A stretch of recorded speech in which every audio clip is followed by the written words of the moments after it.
Hi, good morning. This is this is my project work for the course Machine Learning Foundations for Product Managers on Coursera. I just finished this project and I wanted to submit my project using YouTube. For this project, Coursera gave me data for 4 independent variables and 1 dependent variable. To share more information, this is the project. In this project, there is a model which is basically using 4 independent variables: temperature, ambient pressure, relative humidity, and exhaust vacuum. And the idea is we should be coming up with a Y value or a PI value or a target value using this particular data. I am using Excel at this particular time because I am completely new to this particular area and I do not have enough background knowledge on Auto ML or Python and things like that. So the first thing after I took the course is I looked at the data, I analyzed the data and noticed that the data is clean, at least relatively. There were no missing values, there were no dummy values and things like that. So there was not much data cleaning that I had to do for this particular data set. The ask was to come up with a formula or use a model to predict the value of PE. And as I mentioned earlier, there are 4 independent variables: AP, V, RH, and AT. I picked supervised machine learning multiple regression in this particular use case because the ask was to predict a target variable, which is PE. I also did think about other models like decision tree and KNN, but I felt these are not a good fit since we cannot ask a series of questions in case of a decision tree. And I thought KNN is more of a classification problem rather than a regression problem. I felt that this was purely a regression problem, and hence I chose multiple regression. Regarding multiple regression, this is what I did. I came up with 4 plus 2, 6 models using XLS.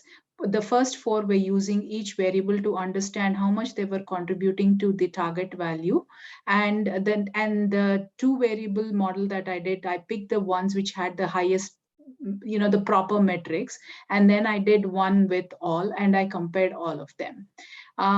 So this is the Excel sheet that I wanted to share. So as you know, this is the data that has been given to us. There are 9,000 and odd values. So I picked 80% for training and the rest 20 for validation. So as I mentioned, I am testing, I created the model for all of the single variables. So if you notice this sheet, this is the 80 only. And if you notice the R square value, and at the same time, I looked at the residual values and I calculated and added formulas for calculating the MSE value and the MAE values as well. And this is the R square, the MSE and the MAE are the decision points that I used in all of my models to come up with, to come up with a decision on which right model to use. So this is the R model. If you notice, this is the R squared value. This is the MSE value, which is basically, sum of the squares by the total number of values, and an MAE value, which is basically the absolute value, absolute delta divided by the total number of values. This same formula I followed in all of my single variable values.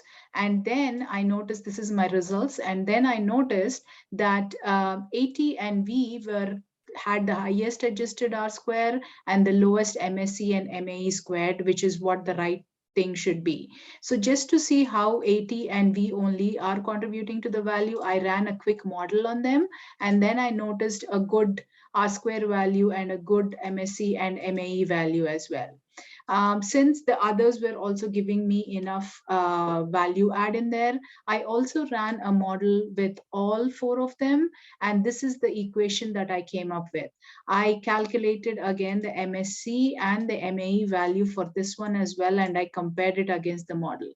So if you notice the highlight clearly shows that the all is better than the AT and V only, and that is the model that I finally picked. So basically, I pulled a model using all the 4 values, and this is what I came up with. From a testing perspective, from a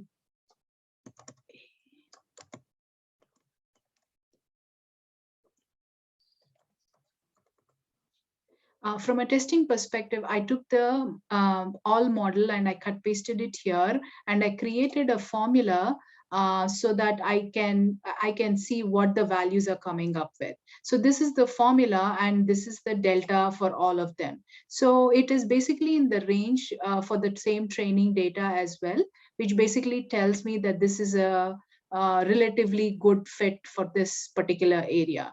So this is the formula. So the intercept plus 80 into 80 value, V into, sorry, 1.99 into 80 value plus V into 0.22, AP value into 0.061, and RH value. So AP and RH are relatively less significant, but at least when I ran the formula, I noticed that there is a difference, 0.92 versus 0.91. So I thought that's why I'll use all values. So this is my project. Please check it out.